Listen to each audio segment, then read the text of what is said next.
ওখান থেকে চিঠি পাঠিয়েছিলেন শরৎবাবুর কাছে। সেই চিঠিতে লেখা ছিল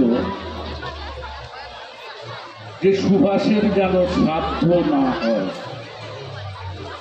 এ কথা গান্ধী বলে গেছে। প্রশ্ন করা হয়েছিল কোথায় আছে, বলল রাশিয়াতে আছে। তারপর দীর্ঘ পথ গড়িয়েছে। গান্ধীজিও আততায়ীর গুলিতে তিনি নিহত হয়েছেন, তিনিও শহীদ হয়েছেন। অনেক গবেষণ বসেছে, কিন্তু সেই তর্কের সমাধান হয়নি। তো আমরা সেদিকে যাব না। এটা ঐতিহাসিকগণ আছেন, পণ্ডিতগণ আছেন, তারা সেটা করবেন।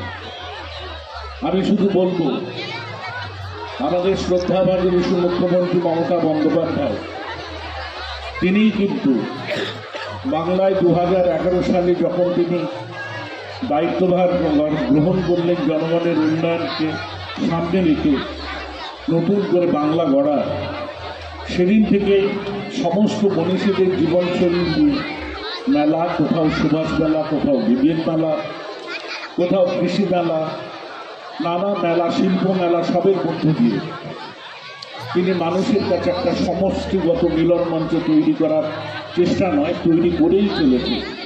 যার ফলশ্রুতিতে দেখবেন বিভিন্ন জায়গায় বিভিন্নভাবে মানুষ সমষ্টিগতভাবে এক জায়গায় মিলিত হয়ে তারা মেলা করছে। নেতাজি সুভাষ, আমি শুধু একটা জায়গায় তুলনা করব, আমাদের মুখ্যমন্ত্রী মমতা বন্দ্যোপাধ্যায়। আর একদিকে দেখুন নেতাজি সুভাষ। নেতাজি সুভাষ তিনি অনুকরণ করতেন দুই চরিত্রের যুগ মানবকে, একজন পরম পুরুষ শ্রী রামকৃষ্ণ, আরেকজন স্বামী বিবেকানন্দ।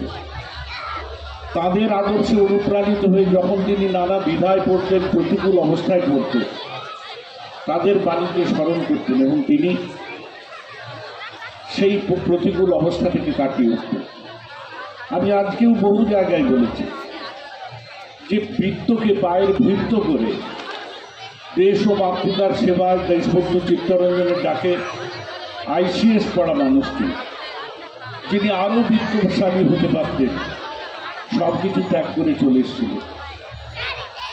আজ এক্ষুনি যদি আমি বলি মমতা বন্দ্যোপাধ্যায় নেতাজি, তাহলে হয়তো অনেক পত্রকার বন্ধু আপনারা যারা এসছেন আপনারা সমালোচনা করবেন, কিন্তু আমি বলি গুণ, তার জীবনশৈলী, সেটাকে অনুসরণ করা এবং প্রয়োগ করা, সেটা যদি নীতিগত দিক থেকে এক হয়, তাহলে কি আমরা বলতে পারি না আজ মমতা ব্যানার্জি মুখ্যমন্ত্রী তিনিও কিন্তু বৃত্তকে পায়ের বৃত্ত করে জনগণের সেবায় নিয়োজিত করেছেন।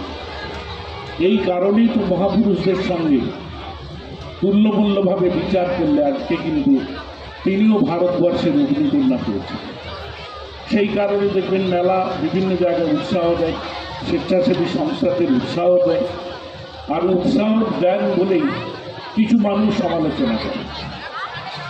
আজকে কিন্তু কোথাও দেখলাম না, আজকে আমরা দেখলাম, আমরা একটা দল করি, অবশ্যই দল করি, এটা আমার অহংকার। আমরা দলগতভাবে ওই মনীষীর জন্মদিন আমরা পালন করছি।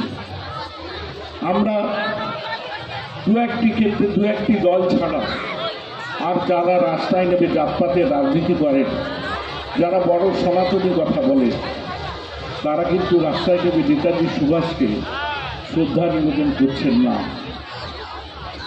সেখানে তারা সেই রাজনৈতিক সাম্প্রদায়িকতার কথা বলছে।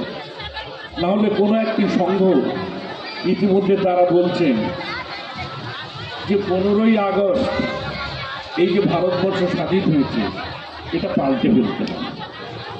আবার সেই সংঘ কোন একটি বিশেষ দলের মদতপুষ্ট এবং একে অপরের পরিপূরক হয়ে কাজ করছে। হয়তো বা একদিন বলবেন যে 23শে জানুয়ারি এটাও বদলে দিতে হবে। ভারতবাসী হিসেবে, বাঙালি হিসেবে অত্যন্ত দুঃখজনক।